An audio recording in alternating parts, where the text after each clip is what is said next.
Hello friends, welcome to home food Tamil. Friends, இன்றைக்கி ரொம்ப டேஸ்டியான ஹெல்த்தியான பூரண கொழுக்கட்டை குயிக்காக எப்படி ரெடி பண்ணணும்னு பார்க்கலாங்க. கண்டிப்பாக இதே ப்ரொசீஜரில் இந்த கொழுக்கட்டை ரெசிபி செஞ்சீங்கன்னா கண்டிப்பாக யாருமே வேஸ்ட் பண்ண மாட்டாங்க, எல்லோரும் பாராட்டுவாங்க. நல்லா ருசியாகவும் இருக்கும், குயிக்காக செஞ்சு முடிச்சிடலாங்க. அது மட்டும் இல்லாமல் ஹெல்த்தியான பூரணம் வச்சு இந்த கொழுக்கட்டை வந்து ரெடி பண்ணியிருக்கோங்க. வீடியோ ஸ்கிப் பண்ணாமல் பாருங்கள் ஃப்ரெண்ட்ஸ். நம்ம சேனலில் புதுசாக பார்க்குறவங்க சப்ஸ்கிரைப் பண்ணிக்கோங்க.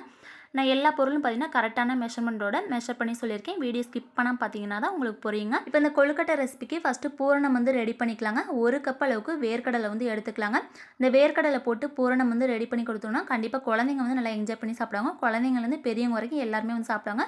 1 கப் அளவுக்கு வேர்க்கடலை, 1 ஸ்பூன் அளவுக்கு வெள்ளை எள்ளு, அப்படி இல்லாட்டி கருப்பு எள்ளு வந்து இருந்தால் எடுத்துக்கங்க. இந்த எள்ளு சேர்க்காட்டினாலும் பரவாயில்லைங்க, இது வந்து ஃப்ளேவருக்காக மட்டும்தான் இந்த எள்ளு வந்து சேர்க்குறோம். இப்போ 1 கப் அளவுக்கு வேர்க்கடலை நல்லா வந்து வறுத்து எடுத்துக்கலாங்க. லேசாக அதாவது வறுத்த வேர்க்கடலை வீட்டில் இருந்தாலும் பேனில் போட்டு நல்லா வந்து சூடுபடுத்திட்டு அதுக்கப்புறம் வந்து மிக்ஸ் ஜாரில் போட்டு இந்த எள்ளு வறுத்த வேர்க்கடலை வந்து தோல் எதுவுமே நீக்காமல் நல்லா நைஸாக வந்து அரைச்சி எடுத்துக்கங்க. இப்போ அதே பேன்லேயே 1.5 டீஸ்பூன் அளவுக்கு நெய் சேர்த்துக்கலாங்க. இப்போ அதே கப்பில் 1 கப் அளவுக்கு தேங்காய் துருவல் வந்து சேர்த்துட்டு இப்போ இந்த தேங்காய் துருவலை நல்லா வந்து வறுத்து எடுத்துக்கலாங்க. அதை அடுப்பு மீடியம் ஃப்ளேமில் வச்சுட்டு தாங்க அந்த தேங்காய் துருவல் நல்லா வறுத்து எடுக்கணும். ஹை ஃப்ளேம்னா சீக்கிரமாக வந்து அந்த தேங்காய் துருவல் வந்து கருகி போயிருங்க. அதனால் மீடியம் ஃப்ளேமில் வச்சுட்டு நல்லா நெய் வாசனையோட அந்த தேங்காய் துருவலை இந்தளவுக்கு நல்லா உதிரியாக வறுத்து எடுத்துக்குங்க. இப்போ அந்த தேங்காய் துருவல் நல்லா வறுத்ததுக்கப்புறம் மிக்ஸி ஜாரில் அந்த வேர்க்கடலையும் எள்ளும் போட்டு நல்லா நைஸாக அரைச்சம் பாருங்கள். அந்த பொடி எல்லாமே சேர்த்துட்டு இப்போ இனிப்புக்காக அதாவது அதே கப்லேயே பார்த்தீங்கன்னா அந்த வேர்க்கடலை தேங்காய் துருவலாம் அளந்து எடுத்தோம் பாருங்கள். அதே கப்லேயே 1.5 கப் அளவுக்கு இனிப்புக்காக நான் நாட்டு சக்கரை வந்து சேர்த்துக்கிறேங்க. 1/2 கப் அளவுக்கு தண்ணி வந்து சேர்த்துக்குங்க. நீங்கள் நாட்டு சக்கரைக்கு பதிலாக அச்சு வெல்லம், எந்த வெல்லமாக இருந்தாலும் பரவாயில்ல, நல்லா சின்ன சின்ன பீஸாக உடச்சிட்டு நீங்கள் சேர்த்துட்டிங்கன்னா சீக்கிரமாக அதாவது இந்த பூரணம் வந்து ரெடி ஆயிரும். அந்த வெல்லம் பார்த்திங்கன்னா சீக்கிரமாக கரைஞ்சி வந்துடும். நான் இன்றைக்கி பார்த்திங்கன்னா நாட்டு சக்கரை சேர்த்து வந்து செய்கிறேங்க. அதனால் 1.5 கப் அளவுக்கு நாட்டு சக்கரை சேர்த்துட்டு 1/2 கப் அளவுக்கு தண்ணி சேர்த்து நல்லா மிக்ஸ் பண்ணி எடுத்துக்கலாம். இந்த 1/2 கப் அளவுக்கு தண்ணி சேர்த்தாதாங்க அந்த நாட்டு சக்கரை வெல்லம் எல்லாமே நல்லா கரைஞ்சி வரும். அப்பலாட்டி அந்த பூரணம் வந்து அதாவது இந்த கொழுக்கட்டையில் உள்ள பூரணம் வைப்போம் பாருங்கள், அது ரொம்ப வந்து ஹார்டாக இருக்கும். எப்போதுமே அந்த பூரணம் ரெடி பண்ணும்போது நீங்கள் வந்து அதிகமாக அந்த பேனில் ஒட்டாத அளவுக்குலாம் ஒரு சிலர் வந்து சொல்லுவாங்க. நீங்கள் அது மாதிரி ரெடி பண்ணிங்கன்னா கண்டிப்பாக அந்த பூரணம் வந்து இப்போ வந்து நல்லா சூடாக இருக்குங்க. நல்லா ஆறுனதுக்கப்புறம் பார்த்திங்கன்னா ரொம்ப வந்து கல் மாதிரி இருக்கும். உள்ளே வைக்கிற அந்த கொழுக்கட்டைக்குள்ளே உள்ளே வைக்கிற பூரணமே. அதனால் இந்த அளவுக்கு நல்லா கொஞ்சம் தண்ணி பதமாக இருக்கும்போதே அடுப்பை ஆஃப் பண்ணிட்டீங்கன்னா நல்லா ஆறுனதுக்கப்புறம் கரெக்டான பக்குவத்தில் நம்ம வந்து கையில் நல்லா உருண்டையே எடுத்து போகிற அளவுக்கு கரெக்டான பக்குவமாக இருக்குங்க. இந்த அளவுக்கு நல்லா வந்ததுமே இந்த பூரணத்தை வந்து நல்லா ஆற வச்சு எடுத்துக்கலாங்க. இப்போ இன்னொரு பேனில் பார்த்திங்கன்னா அரிசி மாவு வந்து லேசாக வறுத்துட்டு அதாவது கொழுக்கட்டைக்கு வெளியே வைப்போம் பாருங்கள், அந்த மாவு வந்து ரெடி பண்ணிக்கலாங்க. ஃபஸ்ட்டு பூரணம் வந்து ரெடி பண்ணிக்கோங்க. அப்புறம் இந்த அரிசி மாவு பார்த்திங்கன்னா நீங்கள் கடையில் வாங்கின மாவு வீட்டில் ரெடி பண்ண மாவாக இருந்தாலும் லேசாக அந்த மாதிரி வறுத்துட்டு செஞ்சிங்கன்னா கொழுக்கட்டை நல்லா வாசனையாகவும் இருக்கும், சாஃப்டாகவும் நல்லா சூப்பராக இருக்குங்க. லேசாக அந்த மாவு வந்து வறுத்துட்டு இந்த அரிசி மாவு வறுக்கும்போது அடுப்பை மீடியம் ஃப்ளேமில் வச்சுட்டு வறுத்துக்குங்க. கொஞ்சம் கூட கலர் மாறாமல் லேசாக வறுத்துட்டு அந்த அரிசி மாவு ஒரு பிளேட்டில் வந்து எடுத்து வச்சுருங்க. இப்போ 1 கப் அளவுக்கு அரிசி மாவுக்கு அதே கப்பில் 2 கப் அளவுக்கு தண்ணி வந்து சேர்த்துக்குங்க. இப்போ 2 கப் அளவுக்கு தண்ணி சேர்த்ததுக்கப்புறம் கொஞ்சமாக வந்து தூளுப்பு, ஒரு 1/2 ஸ்பூன் அளவுக்கு தூளுப்பு வந்து சேர்த்துக்கலாங்க. அப்புறம் சின்ன ஸ்பூனில் 1.5 டீஸ்பூன் அளவுக்கு நெய் சேர்த்துக்கலாம். பெரிய ஸ்பூனாக இருந்தால் 1 ஸ்பூன் அளவுக்கு நெய் வந்து சேர்த்துக்கலாம். கொழுக்கட்டை அந்த வெளி மாவு பார்த்திங்கன்னா கொஞ்சமாக உப்பு இந்த நெய் வந்து சேர்க்கறதுனால அந்த மாவோட டேஸ்ட்டும் பார்த்திங்கன்னா நல்லாயிருக்கும். உள்ளே வந்து இனிப்பாகவும் வெளியே பார்த்திங்கன்னா அந்த உப்பு சுவையோட சாப்பிட்றதுக்கு அந்த இனிப்பு சுவை எல்லாமே வந்து கரெக்டாக இருக்குங்க. நெய் வந்து சேர்க்கறதுனால இந்த கொழுக்கட்டை மாவு வந்து நல்லா சாஃப்டாக வருங்க. இப்போ நெய் சேர்த்ததுக்கப்புறம் சைடில் இருக்க அந்த மாவு எல்லாத்தையும் நல்லா எடுத்து விட்டு அதுக்கப்புறம் அந்த தண்ணி நல்லா கொதிச்சதுக்கப்புறம் நம்ம அந்த அரிசி மாவு வறுத்து வச்சோம் பாருங்கள், அதை எல்லாத்தையுமே சேர்த்துட்டு அடுப்பை மீடியம் ஃப்ளேமில் வச்சுட்டு நல்லா வந்து கலந்து எடுத்துக்கோங்க. இந்த அரிசி மாவு பார்த்திங்கன்னா தண்ணி நல்லா சூடாக இருக்கிறதுனால சீக்கிரமாக வெந்து வந்துடுங்க. இந்த அரிசி மாவு பார்த்திங்கன்னா ரேஷன் கடையில் வாங்கின பச்சரிசி மாவில் எப்படி ரெடி பண்ணுறதுன்னு ஆல்ரெடி நான் வீடியோ வந்து அப்லோட் பண்ணியிருக்கேங்க. அந்த வீடியோட லிங்க்கு நான் டிஸ்கிரிப்ஷன் தரேன், கண்டிப்பாக செக் பண்ணி பாருங்கள், உங்களுக்கு ரொம்ப யூஸ்ஃபுல்லாக இருக்கும். இப்போ இந்த அரிசி மாவை சேர்த்துட்டு நல்லா அடுப்பை மீடியம் ஃப்ளேமில் வச்சுட்டு இந்த மாதிரி நல்லா கலந்துக்கிட்டே இருந்தால் நல்லா திக்காகுங்க. பேனில் கொஞ்சம் கூட அந்த மாவு வந்து ஒட்டாத அளவுக்கு நல்லா வந்து கலந்து எடுத்துக்கங்க. அப்போ தாங்க அந்த கொழுக்கட்டை அந்த வெளியே மாவு பார்த்திங்கன்னா நல்லா சாஃப்டாகவும் இருக்கும்.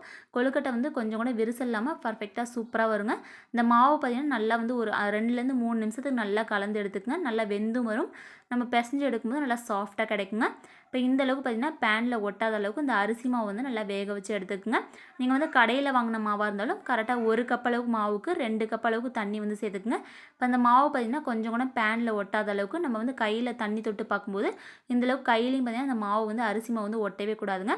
இப்போ அந்த அரிசி மாவு பார்த்திங்கன்னா லேசாக ஆறுனதுக்கப்புறம் அதை கை பொறுக்கிற அளவுக்கு சூடு வந்ததுமே இப்போ ஆரம்பத்தில் பார்த்திங்கன்னா அந்த பூரண கொழுக்கட்டை வந்து உள்ள பூரணம் வைப்போம் பாருங்கள், கொஞ்சம் வந்து தண்ணி பதமாக இருக்கிற மாதிரி ஆஃப் பண்ணோம். இப்போ நல்லா ஆறுனதுக்கப்புறம் எந்த அளவுக்கு நல்லா திக்காக இருக்குது பாருங்கள், இன்னும் கூட லேசாக சூடு இருக்குங்க. அதனால் நல்லா ஆறணும்னு அப்படியே வச்சுட்டேன். எப்போதுமே கொழுக்கட்டை ரெசிபி செஞ்சிங்கன்னா ஃபஸ்ட்டு பூரணம் வந்து ரெடி பண்ணிவிட்டு அதுக்கப்புறம் இந்த மேல் மாவு வந்து ரெடி பண்ணிக்கோங்க. ஏன்னா அந்த பூரணம் வந்து ரெடி ஆகிட்ட டைமில் இந்த அரிசி மாவு பார்த்திங்கன்னா ரொம்ப நேரம் காஞ்சி போயிருங்க. அதனால் பார்த்திங்கன்னா பூரணம் ரெடி பண்ணதுக்கப்புறம் அந்த அரிசி மாவு நல்லா கை பொறுக்கிற அளவுக்கு சூடு வந்ததுமே இதுமாரி கொஞ்சமாக நெய் ஊற்றிட்டு கையில் நல்லா சாஃப்டாக பிசைஞ்சு எடுத்துக்கங்க. நம்ம அடுப்பில் வச்சு அந்த மாவை மிக்ஸ் பண்ணாலுமே சின்ன சின்ன கட்டிகள் எல்லாமே இருக்குங்க. அதனால் கையில் பார்த்திங்கன்னா கொஞ்சமாக நெய் இதெல்லாம் அப்ளை பண்ணிவிட்டு இந்த மாவு நல்லா சாஃப்டாக வந்து பிசைஞ்சு எடுத்துக்கங்க. அப்போ தாங்க அந்த கொழுக்கட்டை பார்த்திங்கன்னா நல்லா சாஃப்டாக இருக்கும். பேக்கரியிலாம் எந்த அளவுக்கு அந்த கொழுக்கட்டை வந்து சாஃப்டாக சூப்பராக இருக்குது பாருங்கள், அதே மாதிரியே இருக்குங்க. இப்போ கையில் இந்த மாவு நல்லா மிக்ஸ் பண்ணிவிட்டு இது மாதிரி வந்து கொழுக்கட்டை அச்சு இருக்கும் பாருங்கள், இது மாதிரி இருந்தாலும் எடுத்துக்கலாம். இல்லை பிளாஸ்டிக்கில் அச்சு இருக்கும் பாருங்கள், அது கூட நீங்கள் வந்து எடுத்துக்கலாங்க. 2 அச்சு எடுத்தாலுமே கொஞ்சமாக வந்து நெய் வந்து அப்ளை பண்ணிக்கோங்க. ஏன்னா நல்லா வந்து இந்த மாவெல்லாம் ப்ரெஸ் பண்ணி எடுக்கும்போது நெய் எதுவுமே அப்ளை பண்ணாமல் நம்ம எடுத்தோம்னா அந்த கொழுக்கட்டை பார்த்திங்கன்னா எடுக்கும்போதே விரிசல் விட்டுருங்க. அதனால் கொஞ்சமாக நெய் அப்ளை பண்ணிக்கோங்க. ஆரம்பத்தில் கொஞ்சம் அதிகமாக நெய் அப்ளை பண்ணிட்டீங்கன்னா ஒரு 5லேருந்து 6 கொழுக்கட்டை செய்யும்போது நீங்கள் வந்து அடுத்த பேட்சுக்குலாம் வந்து நெய் வந்து அப்ளை பண்ணவே தேவை. அந்த அரிசி மாவு நல்லா சாஃப்டாக ரெடி பண்ணி வச்சுருக்கோம் பாருங்கள், அதை எல்லாத்தையுமே இந்த கொழுக்கட்டை அச்சில் வந்து ரொம்ப வந்து திக்காக மாவு அதிகமாக போடாமல் கொஞ்சம் மெலிசாவே வந்து இந்த மாவு வந்து தேய்ச்சி எடுத்துக்கங்க. ஏன்னா அந்த பூரண கொழுக்கட்டைக்கு பூரணம் வந்து கொஞ்சம் அதிகமாக இருந்தாங்க சாப்பிட்றதுக்கு நல்லாயிருக்கும். இந்த மாவு வந்து நல்லா மெலிசாக இந்தளவுக்கு கொஞ்சம் கூட கேப் தெரியக்கூடாதுங்க. அந்த அச்சில் வந்து நல்லா மாவு வந்து ப்ரெஸ் பண்ணி எடுத்துக்கோங்க. இந்த மாவு பார்த்திங்கன்னா ஒரு சில டைமில் கையில் வந்து எடுத்துகிட்டு வரும். அந்த டைமில் கையில் கொஞ்சமாக நெய் அப்ளை பண்ணிவிட்டு மாவு வந்து நல்லா தட்டிட்டிங்கன்னா நல்லா உங்களுக்கு அந்த கொஞ்சம் கூட விரிசல் இல்லாமல் அந்த கொழுக்கட்டை வந்து வருங்க. இந்த மாவு இந்த மாதிரி நல்லா ப்ரெஸ் பண்ணி எடுத்துக்கோங்க. இப்போ இந்த பூரண கொழுக்கட்டைக்கு கரெக்டான மெஷர்மெண்ட் பார்த்திங்கன்னா 1 கப் அளவுக்கு வேர்க்கடலை இல்லாத டைமில் பொட்டுக்கடலை கூட வந்து நீங்கள் சேர்த்துக்கலாங்க. அப்புறம் கொஞ்சமாக ஃப்ளேவருக்காக எள்ளு வந்து சேர்த்துக்கலாம். எள்ளு இல்லாட்டினாலும் பரவாயில்லைங்க. நீங்கள் அந்த டைமில் இந்த தேங்காய் துருவல் நாட்டு சக்கரெலாம் போடுறோம் பாருங்கள், வாசனைக்காக நீங்கள் ஏலக்காய் தூள் கூட எள்ளுக்கு பதிலாக சேர்த்துக்கலாம்.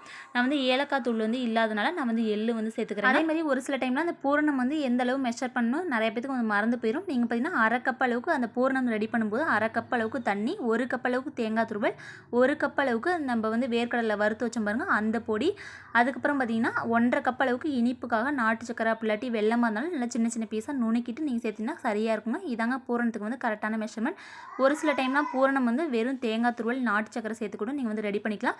இது வந்து குழந்தைங்களாம் நல்லா ஹெல்த்தியாக கொடுக்கணும்னா இதுமாதிரி வேர்க்கடலை இல்லாட்டி பொட்டுக்கடலாம் வறுத்துட்டு பொடி பண்ணி இதுமாதிரி கொழுக்கட்டை செய்யும்போது நல்லா என்ஜாய் பண்ணி சாப்பிடுவாங்க. ஹெல்த்தியாகவும் நம்ம செஞ்சு கொடுத்த மாதிரி இருக்குங்க. இப்போ இந்த கொழுக்கட்டை அச்சில் அந்த அரிசி மாவு எல்லாமே நல்லா ப்ரெஸ் பண்ணிவிட்டு அதுக்கப்புறம் பார்த்திங்கன்னா உள்ள பூரணம் வந்து கொஞ்சம் அதிகமாகவே வச்சுக்கலாங்க. அப்புறம் வெளியும் அந்த அரிசி மாவு வச்சு நல்லா கொஞ்சம் கூட கேப் இல்லாமல் இதுமாரி மூடிட்டு லேசாக நெய் வந்து கையில் அப்ளை பண்ணிவிட்டு இதுமாதிரி நல்லா ப்ரெஸ் பண்ணிக்கோங்க. அப்போ தாங்க அந்த கொழுக்கட்டை பார்த்திங்கன்னா விரிசல் இல்லாமல் இருக்கும். வேகும்போது கூட அந்த கொழுக்கட்டை பார்த்திங்கன்னா விரிசல் இல்லாமல் நல்லா சூப்பராக பர்ஃபெக்டாக கிடைக்குங்க. இப்போ இதே மாதிரியே பார்த்திங்கன்னா எல்லா மாவும் மீதி இருக்குது பாருங்கள், அந்த மாவு எல்லாத்தையுமே இப்போ நம்ம அந்த கொழுக்கட்டை செஞ்சோம் பாருங்கள், அதே மாதிரியே நீங்கள் எல்லா மாவையும் வந்து பிடிச்சி எடுத்துக்கலாங்க. நம்ம அரிசி மாவு பார்த்திங்கன்னா 1 கப் அளவுக்கு அரிசி மாவுக்கு 2 கப் அளவுக்கே தண்ணி வந்து சரியாக இருக்குங்க. நீங்கள் அதுக்கு மேலே சேர்த்திங்கன்னா அந்த கொழுக்கட்டை வந்து நல்லா இட்லி பாத்திரத்தில் வேக வைக்கும்போது லேசாக வந்து விரிசல் விட்டுரும். அதனால் 2 கப் அளவுக்கு தண்ணி வந்து சரியாக இருக்குங்க. அந்த அரிசி மாவு நல்லா வெந்து நல்லா சாஃப்டாகவே வரும். எப்போதுமே இந்த பூரண கொழுக்கட்டை நல்லா சூப்பராக பர்ஃபெக்டாக வரணும். இந்த டிப்ஸை எப்போதுமே ட்ரை பண்ணுங்கள். அதாவது இந்த பூரணம் வெளியே வைக்கிற பூரணம் அந்த மாவு இருக்குது பாருங்கள், அரிசி மாவு நல்லா சாஃப்டாக பிசைஞ்சு எடுத்துங்க. அந்த பூரணம் பார்த்திங்கன்னா ரொம்ப ஹார்டாக இல்லாமல் நல்லா கொஞ்சம் லேசான பக்குவம் இருக்கும்போதே அடுப்பை ஆஃப் பண்ணிட்டீங்கன்னா கரெக்டான பக்குவத்தில் அந்த பூரணம் வந்து ரெடியாக இருக்குங்க. நல்லா சாஃப்டான சூப்பரான பூரண கொழுக்கட்டை வந்து நம்மளுக்கு பர்ஃபெக்டாக கிடைக்கும். இப்போ இதே மாதிரி பார்த்திங்கன்னா மீதி இருக்க மாவு எல்லாத்தையுமே கொழுக்கட்டை அச்சில் போட்டு இதுமாதிரி பிடிச்சிட்டு இப்போ இட்லி பாத்திரத்தில் வந்து ஒரு 10 நிமிஷம் கிட்ட வேக வச்சு எடுத்தோம்னா நல்லா சூப்பரான பூரண கொழுக்கட்டை வந்து ரெடி ஆயிருங்க. இட்லி தட்டில் வைக்கும்போது நீங்கள் வாழையில இது மாதிரி வச்சுட்டு அது மேலே கூட அந்த கொழுக்கட்டை வச்சு வேக வச்சு எடுத்துக்கலாம். அப்படி இல்லாட்டி துணியை நல்லா நம்ம இட்லி மாவு ஊற்றும் போது துணியை நல்லா நனைச்சிட்டு ஈரலாமல் புழிஞ்சிட்டு மாவு ஊற்றும் பாருங்கள், அது மாதிரி அந்த துணியை நல்லா ஈரலாமல் புழிஞ்சிட்டு அதுக்கப்புறம் அந்த கொழுக்கட்டையை வச்சுட்டு ஒரு 5லேருந்து 10 நிமிஷம் நல்லா வேக வச்சு எடுத்தோம்னா நல்லா சூப்பரான பூரண கொழுக்கட்டை வந்து ரெடி ஆயிருங்க. ஃப்ரெண்ட்ஸ், இதே மெத்தடில் இந்த டேஸ்டியான ஹெல்த்தியான பூரண கொழுக்கட்டை செஞ்சு பார்த்துட்டு எப்படி இருந்துன்னு கமெண்ட் பண்ணுங்கள். இந்த கொழுக்கட்டை பார்த்திங்கன்னா சின்ன குழந்தைங்கள்லேருந்து பெரியவங்க வரைக்கும் நல்லா எல்லாருமே என்ஜாய் பண்ணி சாப்பிடுவாங்க. டேஸ்ட் பார்த்திங்கன்னா ரொம்ப சூப்பராக இருக்கும். ஃப்ரெண்ட்ஸ், இந்த வீடியோ கண்டிப்பாக உங்கள் எல்லாருக்கும் ரொம்ப ரொம்ப யூஸ்ஃபுல்லாக இருக்கும்னு நினைக்கிறேன். வீடியோ பிடிச்சிருந்தா நம்ம சேனலில் புதுசாக பார்க்குறவங்க சப்ஸ்கிரைப் பண்ணிக்கோங்க. உங்கள் ஃப்ரெண்ட்ஸ் எல்லாருக்கும் நிறைய பேர் ஷேர் பண்ணுங்கள். Okay friends, thank you so much.